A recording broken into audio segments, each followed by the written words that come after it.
I am coming. Please go side. I am original black and white. No left, no right. Only Ambedkar right.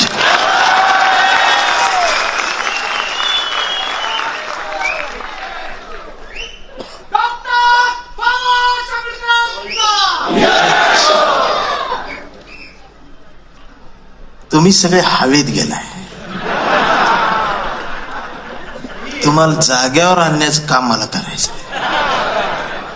तुम्ही सगळ्यांनी आंबेडकर नावाचा event करायला सुरुवात केली. हा पुरस्कार मला दिलाय त्याबद्दल आभार मानताना मी एवढंच म्हणेन की आभार घेऊन मी जाणार आहे, पण मला त्या पुरस्कारासोबत आणखीन एक गोष्ट पाहिजे. मी या चळवळीचा हुंदका घेऊन आलोय माझ्या काळजात, आणि या चळवळीतला हरवलेला पॅन्थर पाहिजे मला. मला ही डांगडिंग करणारी गाबडी नको आहेत. मला माझा ढसाळ पाहिजे, माझा करडक पाहिजे, माझा पॅन्थर पाहिजे. डांगडिंग करून नाच्याची अवलाद होऊन जगण्यापेक्षा रायगडाच्या पायरीवर मावळ्यांनी सांडलेल्या रक्ताचा साक्षीदार ज्या पोरांना होता येतं त्याच पोरांना चौदार तळ्यात उतरलेल्या पायांची जाणीव आणि भान असत. मगाशी साजन दादांनी खांद्यावरचा प्रकाश आंबेडकर तुम्हाला आम्हाला दाखवला, पण खांद्यावरच्या प्रकाशाला सत्तेत बसवण्यासाठी तुम्हाला मुठी आवळाव्या लागतील.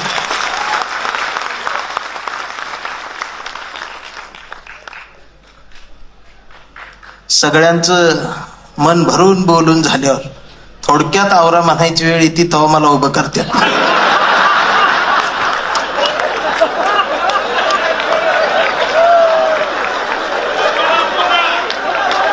आणि सगळ्यात आधी मी आलोय.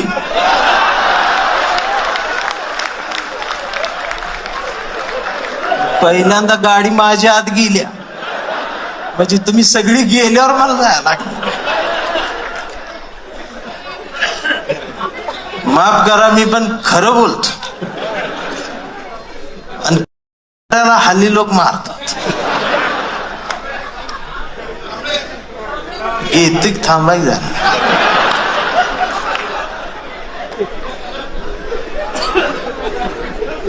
खरं बोलल्यामुळं मारते. मगाशी जातीचा विषय वगैरे आला साहेब, मी आठवड्याला जात बदलते.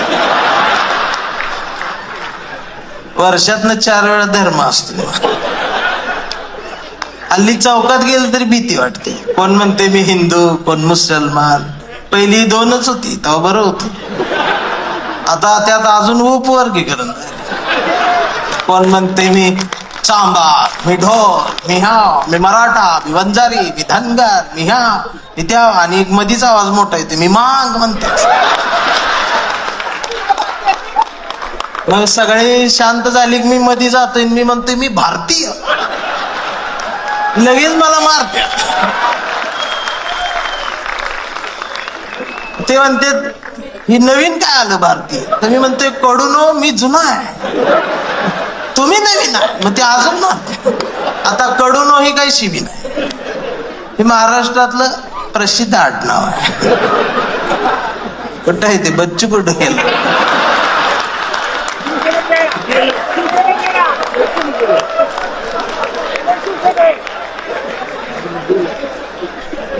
अरे आमची पण एक भाषा, साहित्य, कविता काय आहे की नाही, त्याला स्थान आहे की नाही. साने, लेले, जोशी, देशपांडे, चाटे, माटे यांच्या आधी वामनदादा अण्णाभाऊ साठेला उभा केल्याशिवाय मराठी साहित्य पूर्ण होत नसतं. ही ठणकावून सांगितलं पाहिजे, आणि ती भूमिका माझी. मला मागच्या महिन्यात सुजात दादा केम्ब्रिजला बोलवलं होतं, आणि ह्या वेळेला आम्हाला दोघांना बोलवलं, नवरा बायकोला. तर महिनाभर तिकडं आम्हाला मस्त एन्जॉय होता. 4 कार्यक्रम, तिकीट आलं होतं, व्हिसा आलता. आम्ही खूप आनंदात होतो. आणि बायको पहिल्यांदाच विमानात बसणार होती. ती रोज संध्याकाळी केम्ब्रिज युट्यूबला टाकायची आणि मला ती दाखवायची, म्हणायची हो या चौकात आईस्क्रीम लय भारी या सगळं लिहून ठेव, आपण गेल्यावर खाऊ. आम्ही खरंच आनंदात होतो. त्या कडूनची भांडणं काढायची. कोणाची? America, Israel, Iran. आणि त्यांच्या भांडणात आमचा दौरा रद्द.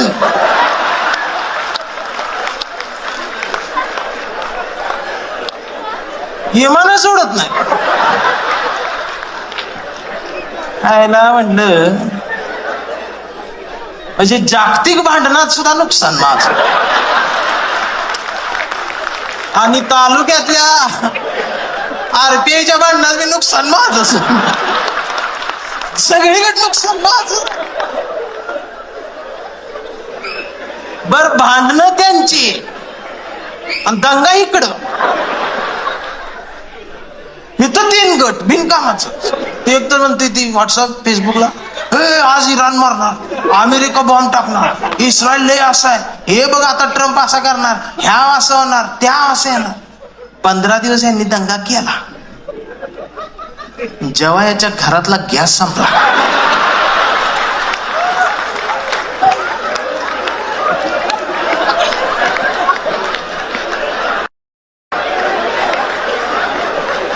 तेव्हा बीकॉम झालेली बायको पहिल्यांदाच चुलीजवळ आली. तिनं चूल कधी बघितलीच नाही. ह्याला पण चूल माहित नव्हतं. मग यानं युट्यूबवर चूल टाकली. मग ती लाकडं आणली, मग चूल पेटवायला लागली. मग ती चूल काय पेटना.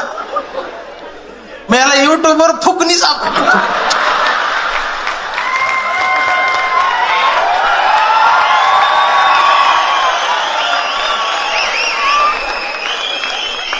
त्या वेळीन फुकणी इटली, डोळ्यातनं चूल बघायला.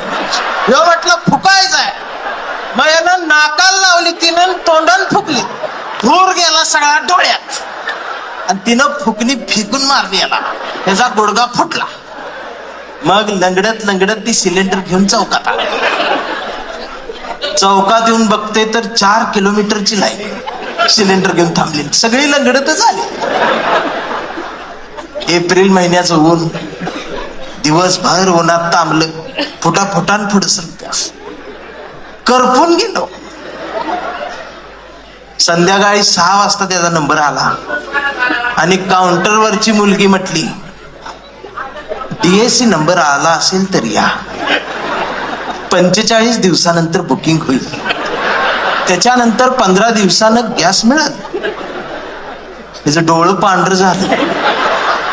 त्याच्या लक्षात आलं 60 दिवस रोज गुडघा फुटणार.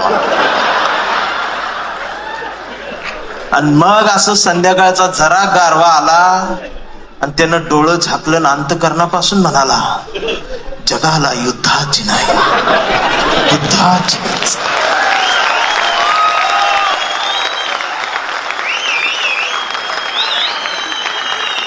म्हणजे यांना बुद्ध कधी आठवला? चुलीत लाकडं. अहो ज्यांनी कधीच बुद्धाचं नाव घेतलं नाही ते सुद्धा बुद्धाचं नाव घेत होते. टीव्हीवर. मी ऑन कॅमेरा बोलतो.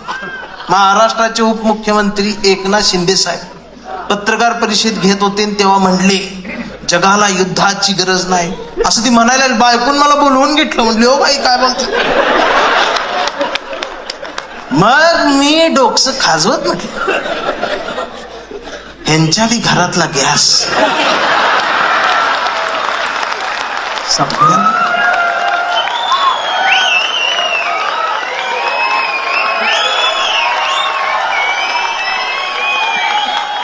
अरे लक्षात राहू द्या, मी खरं सांगतोय, मी महाराष्ट्र सगळा पिंजून आलो इथं. आज माझा 86वा दिवस आहे. रोज कुठं ना कुठं तरी आहेच.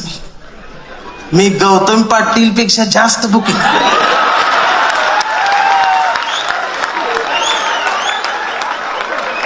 आणि मराठी साहित्यातला कुठलाच कवी जिथं पोचलेला नाही तिथे बेन पोचले. ते सुद्धा विद्रोही म्हणून मिरवून घेतो.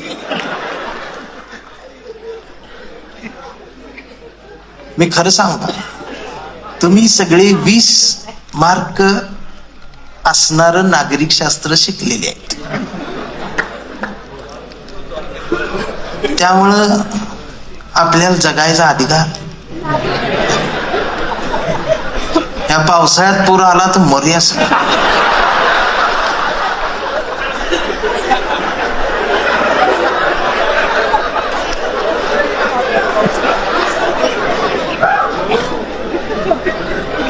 आम्हाला कळलं झाले नेमकं आम्हाला काय पाहिजे आणि पेटत नाही. आम्हाला राग येईना झालाय. माफ करा, जरा मनाला लागलं तर लागू द्या. आणि जर माझा राग आला तर मला मोठ्या मनात माफ करा. मारणार शेवटी तुम्ही दुसरं काय करणार आहे? तुम्ही माफच करणार. तुम्हाला दुसरं काय येते? जाती जाती कट्टर झाल्या, धर्म कट्टर झाले, तरी तुम्ही गप्पच आहे. तुमच्या मनातला भारतीयच मारून टाकलाय तर काय करायचं? 4 वर्षापूर्वी याच व्हॉट्सअपला एक मेसेज पडला, गौरव दादा असा भगवा झेंडा, आणि त्यात त्याने लिहिलं होतं शुभ शिव सकाळ. ही डोकस खाजवत म्हटलं ही सकाळ कुठं आहे? म्हणजे आता शिवाजी महाराज येणार, उठा आपली सकाळ. मग आपला पेटला. तो म्हटलं भाऊ त्यांची झाली. तो म्हटलं करा आपली. निळा झेंडा शोभ भीम सकाळ. सकाळी 11 वाजता शिव सकाळ भीम सकाळ. तिसऱ्याला जाग आली आत्ता. तोंडला यांची झाली आपली करा की. मग पिवळा झेंडा शुभ लहू सकाळ. मी म्हटलं लहू कोण? वर्ण आली आम्ही केली. म्हटलं आम्हाला मराठ्यांची झाली, बौद्धांची झाली, मांगाची झाली. चांभार पेटले. त्यांना रोहिदास सकाळ काढायचे, पण त्यांचा रंगच फिक्स होत म्हणून ते शांत. आणि आमचा धनगर बांधव डायरेक्ट शुभ आहिल्या दुपार काय हे घ्या आमच्या. हे का घडायला लागलं माहितीये? कारण महापुरुषांच्या पुतळ्याजवळ मेंढरांची गर्दी वाढली.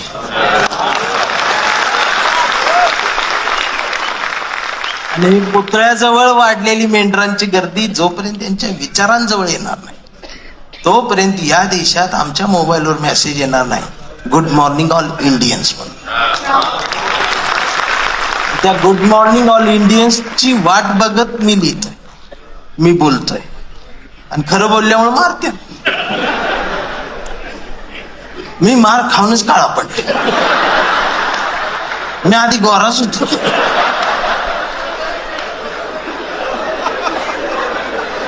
पण आज जरा मी उजळलोय. खरं सांगतो, गोड गाणाऱ्या गळ्यासोबत सुंदरपणानं अभिनय करणाऱ्या अभिनेत्यासोबत, झाड लावणाऱ्या माणसासोबत, खरा चित्रपट दाखवणाऱ्या दिग्दर्शकासोबत,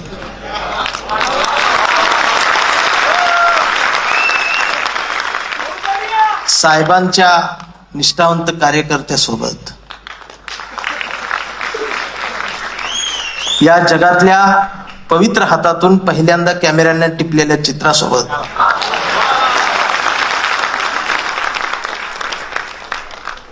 अंगणवाडीत मनापासून शाळा शिकवणाऱ्या खऱ्या शिक्षिकेसोबत, समाजसेवेत वाहून देऊन काम करणाऱ्यांसोबत, आणि व्यवसायामध्ये सुद्धा आम्ही मागं पडू नये म्हणून धडपडणाऱ्या या अवलियासोबत, माझ्यासारख्या कवठेमंकाळच्या दुष्काळी मातीतल्या काळ्या ढेकळाचा सन्मान तुम्ही केला. त्याबद्दल सन्मान कोणाच्या हस्ते आहे हे लय महत्वाचं आहे. तो आम्हाला मिळतोय पण देणारा हात स्वच्छ आहे, निखळ आहे, निर्मळ.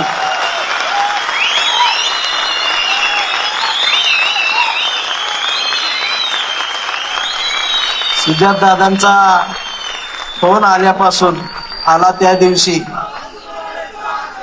सुजात दादाचा फोन आला त्या दिवशी रात्रभर मला झोप लागली नव्हती. बायकोला सारखं उठवायचं, मला उठ की.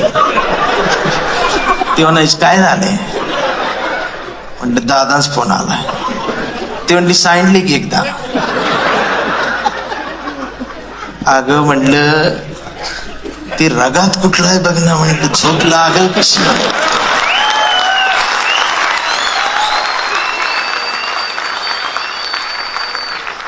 म्हणून मी लय महत्वाचं आहे. आणि जरा कडून तुम्हाला स्वप्न जरा मोठी पडू देते, सत्तेत जायच काहीतरी बघा, त्यासाठी मोठी आवडा.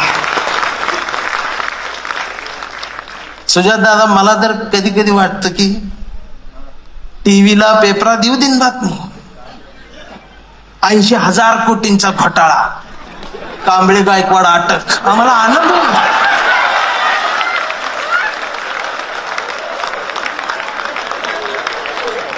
एवढं मोठं व्हावे नाही. यांचा जयंतीच्या वर्गणीत मार 100 मार 200 त्यांचा पाठ.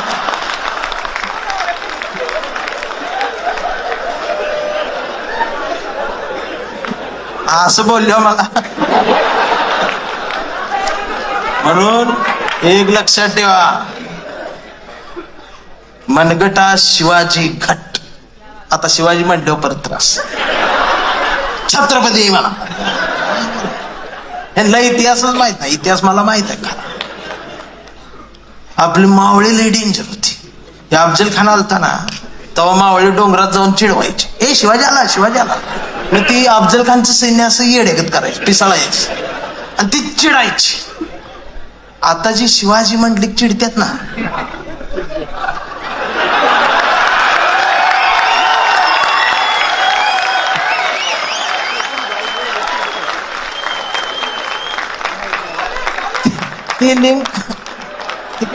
आता आमच्या चळवळी इकडे बाबासाहेबाला कुठला गायक, ए भीमा, वय साजंदा, बा भीमा, माझा आंबेडकर, तुझा आंबेडकर, सगळे अरे तुरीच बोलते जो.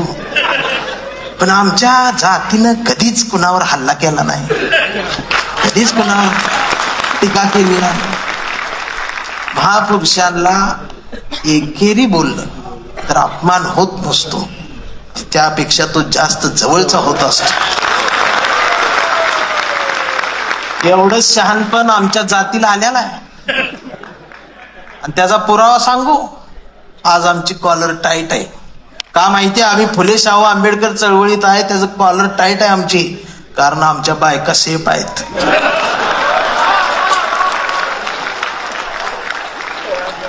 त्या खरंच्या दारात नाही गेल्या.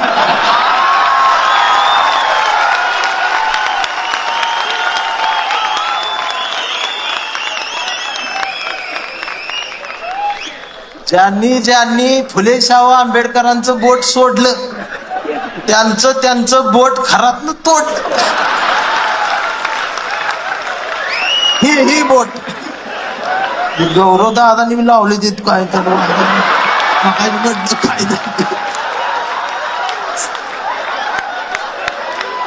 पण आमचा गौरव दादा तिकडं, गौरव दादाच घर बघितले नाही, मग खात्री आहे आम्हाला तिकडं जा. हाय ना आम्हाला टेन्शन, आज बाकीची सगळी टेन्शन.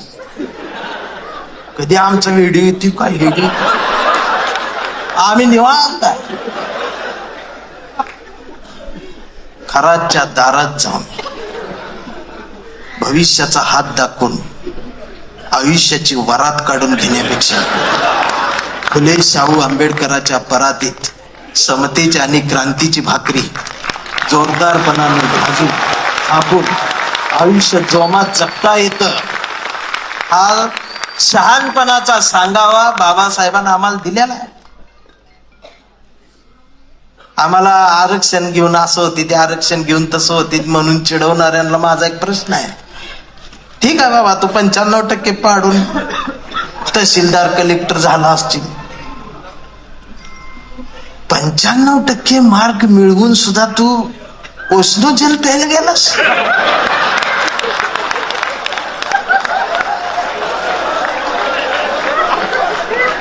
म्हणजे तू फक्त कलेक्टर झालास, शहाणा माणूस नाही झालास. आमची शहाणी झाली, कुठं जायचं आणि कुठं नाही जायचं हे कळायला लागलं. म्हणजे बाबासाहेबांना आम्हाला नुसतं आरक्षण नाही दिलं, तर शहाणपणाचा धम्म आणि बुद्धही दिल्या. आणि सुजादादा, आज जे कोण म्हणतात ना आम्हाला ही आरक्षण द्या ते आरक्षण द्या, मी खरं सांगू 100% घ्या.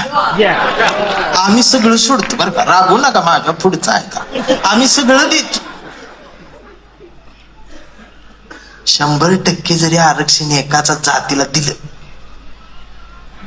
आणि ती जर भंडारा गुलाल लावून नारळच फोडत बसली, छाट काय प्रगती होत नसते.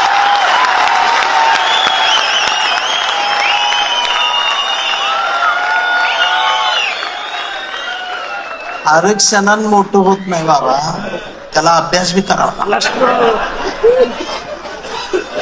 नाहीतर रात्री 1:30 वाजता ती फोनवर आमदार शिवाय देते, 8 मिनिटात 36 शिवाय त्याच्या. 400चा स्ट्राईक रेट आहे. त्याला प्रकाशक आणि लेखक मधला फरक बी कळत नाही. आता ती व्हिडिओ बघितल्यावर चिडते माझ्या, तू कर मला फोन, तुला धाव.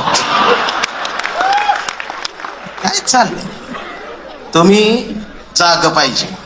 आमची गाणं ऐकते ती, जाग असावं भीमाचं पिल्लू, जागा असावं. आई झोपून ऐकते.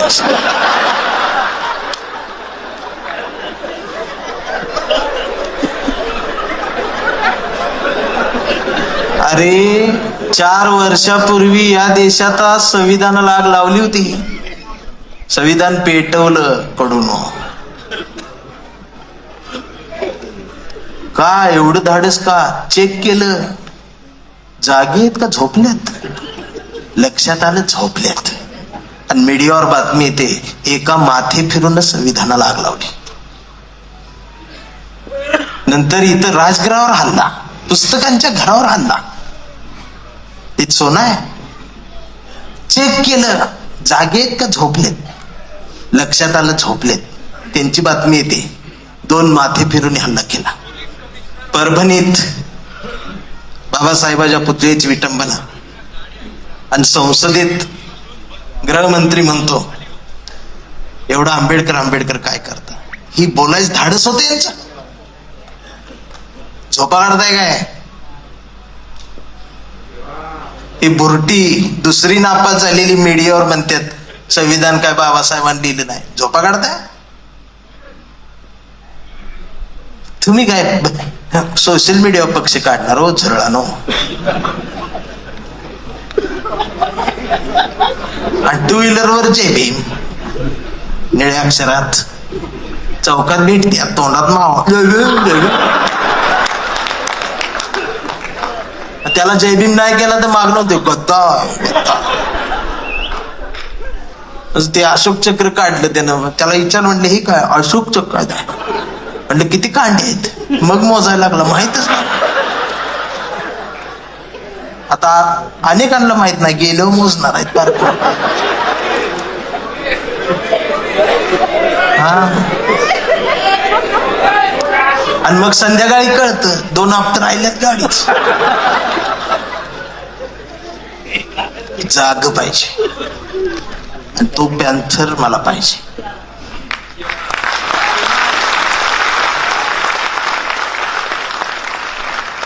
आणि या सगळ्या पॅन्थरांना ऊर्जा देण्याचं काम महाराष्ट्रात सुजातदादा 100% करतील हा विश्वास आहे. हे आमचं येणार नेतृत्व आहे, ते आमचं येणार स्वाभिमान आहे तुम्ही दादा. आणि आम्ही तुमच्या पाठीशी एक पॅन्थर म्हणून मी तुम्हाला ही सगळी पॅन्थर देत राहीन. मी त्या शाळेच्या बाहेरचा नारे आहे. शाळेत एक मास्तर असतो, त्याला सगळीकडे जायला जमत नाही. तो मग त्या गुरं राखणाऱ्या नाऱ्याला म्हणतो, नाऱ्या गावातली पोरं आणि शाळेत सोड. मग ती नाऱ्याला माहित असते शिक्षणाची किंमत, मग नाऱ्या सगळी पोरं आणि शाळेत ढकलते. सुजात दादा ती शिक्षक आहेत.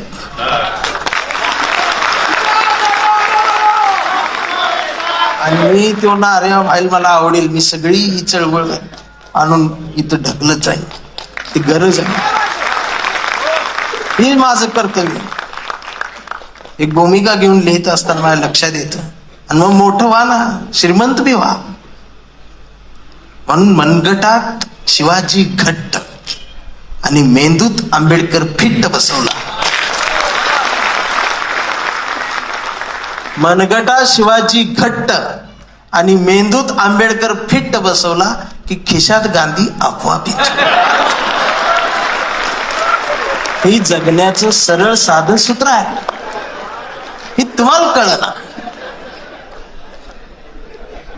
म्हणून आनंद होईल. जातीवाद्यांच्या तोंडावर फेकून मारणारी 4 ओळी आहेत की सारे धर्म ग्रंथ वाचले, पान चाळताना फक्त एवढीच चूक झाली, बोटाला जिभेवर न्यावं लागलं. मी धर्मालाच थुक्का लावला आणि मी माणूस झालो. परवा घर रंगवताना रंगांचीच फार भीती वाटली. लोक हरामी, घराचा रंग बघून माणसाची जात ठरवतात. म्हणून मी अख्खं घरच पांढरं शुभ्र केलं. मी जातीलाच चुना लावला आणि मी माणसात आलो. ही माणसात येणं गरजेचं आहे. मी भारतीय आहे आणि भारतीयाला समानार्थी एकच शब्द असतो, आंबेडकरवादी. आंबेडकरवादी मीन्स भारतीय, भारतीय मीन्स आंबेडकरवादी. आणि त्या भारतीयाची एक कविता आहे, जो भारतीय आहे आमचा कांबळे.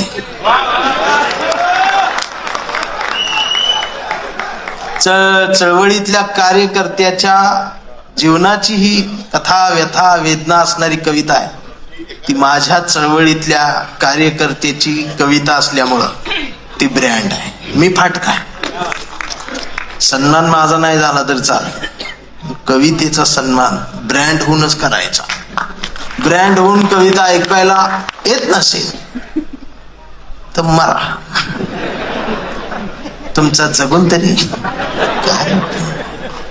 शेवटी करून 20 मार्काचं नागरिक शास्त्र. परवा मी एका कार्यक्रमात म्हटलं, 5वी ते 10वी 100 मार्काचं नागरिक शास्त्र करा आणि त्यात 80ला पास करा. आणि त्यात जोपर्यंत ती पास होत नाही तोवर त्याला पुढे ढकलायच नाही. 15 वर्ष दाढी मिशा आली तरी त्याला तिथंच ठेवायचं. तर एक विचारवंत संवेदनशील मॅडम उठल्या, त्या म्हणल्या असं करून चालणार नाही. अशानं किती आत्महत्या होती. 2 मार्क कमी पडले तर विद्यार्थी आत्महत्या करतात. अशी किती विद्यार्थी मरतील. मग मी म्हटलं ती जगून तरी काय करत. आम्ही जिवंत आहे ना, आम्ही काय केलं.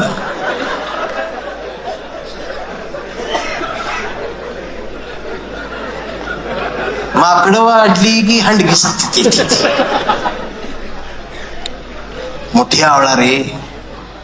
शहाणपणाचा मेंदू जर आमच्या जवळ असेल तर आम्हाला त्या पद्धतीनं पावलं टाकता आली पाहिजेत. त्याचही सांगणारी कविता आमचा कांबळे. याच्यानंतर मी जाणार आहे. मी लय खुश आहे आज.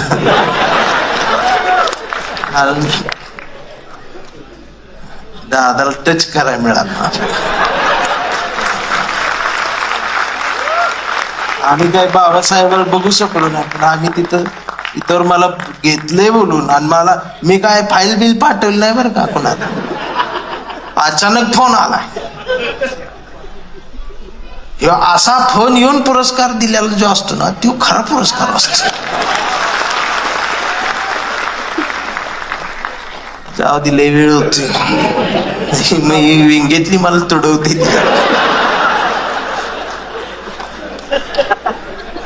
कविता आहे आमचा कांबळे. कविता ब्रँड होणं ऐकायची. पटते ना माझं? नाही पटून ते काय करणार.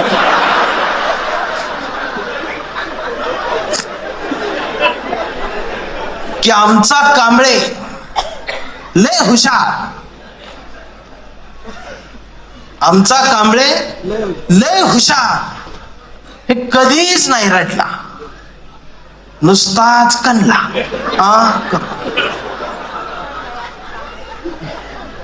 कांबळे शाळेत गेला.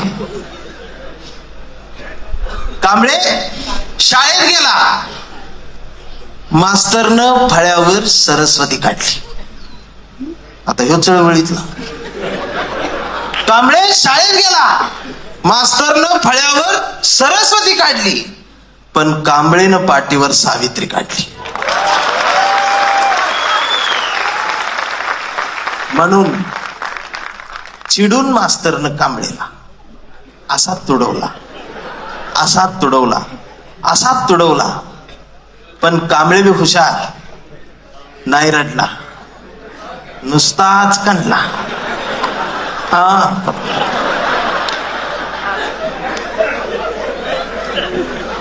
कांबळे वयात आला, विशीत आला, मिशीत आला. कांबळे गुलाबी झाला आणि प्रेमात पडला. मग गार्डन मध्ये बसल्यावर एक दिवस तिनं विचारली त्याची जात. कांबळे म्हणला, वेडे मी माणूस, माणूस माझी जात, प्रेमात कसली आली जात. मग माणूस माझी जात असं म्हणणारी या देशात एकच जात, ते ओळखले आपली जात. दुसरं कोण म्हणते? आम्हीच म्हणतो. मग तिनं बी कांबळेला असाच तुडवला, असाच तुडवला, असाच तुडवला. पण कांबळे बी हुशार, नाही रडला, नुसताच काढला.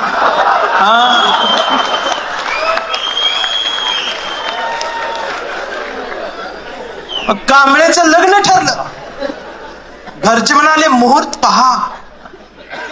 कांबळे म्हणाला, पटत नाही, महात्मा फुले वाचा. मग नातेवाईक म्हणले सत्यनारायण. कांबळे म्हणला, चालणार नाही, बाबासाहेब वाचा, 22 प्रतिज्ञा. तेवढ्यात भावकी आली, म्हणली कुलस्वामी कुलदैवत जागरण गोंधळ वाद्या म्हणले एखाद बोकड तरी काप. कांबळे म्हणला, पटतच नाही, गाडगे बाबा वाचा. मग घरच्यांनीच दार लावून कांबळेला बोकड शिजवून असा तुडवला, असा तुडवला, असा तुडवला. पण कांबळे बी हुशार, नाही रडला, नुसताच काढला. मग कांबळे चळवळीत आला आणि चळवळीत सगळे गट तट दिसले. कांबळेला वाईट वाटलं, बाबासाहेब चळवळीत हे काय झालं, सगळे गट तट. आरपीआय ABCD दिवाळीपर्यंत झेड पर्यंत जाते. झेड संपली की रोमनाम चालू करतो. कांबळेला वाईट वाटलं. कांबळे सगळ्यांना म्हटला, सगळ्यांनी एकत्रित या, एकत्रित या, चळवळ समजून घ्या, फुले शाहू आंबेडकर समजून घ्या. दिवसभर बोंबलत राहिला.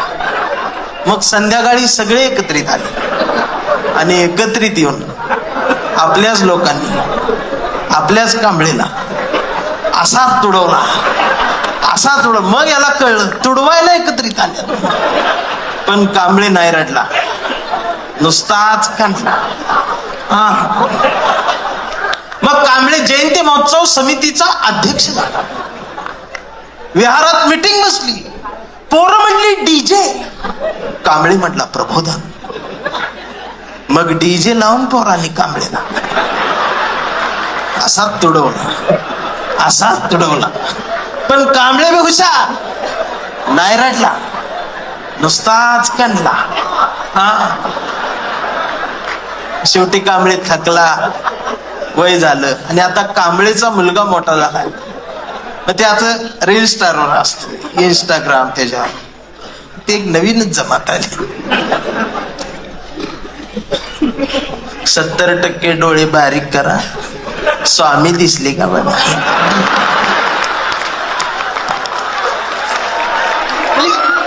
शिकले लोक सुद्धा 70% डोळे बारीक करून स्वामी पाहणाऱ्या अवलादींना आंबेडकरांच्या चष्म्यातला भारत समजून घ्यायला 70 पिढ्या जातील.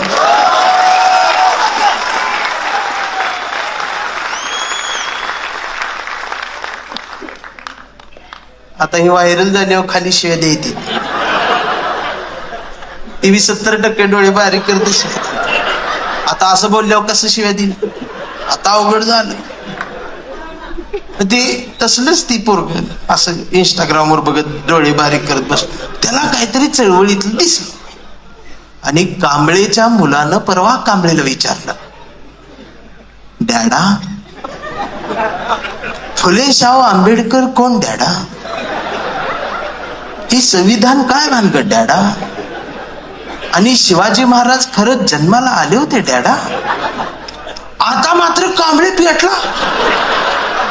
आर म्हटलं, गावभर पेरलं आणि घरातच नाही उगवलं.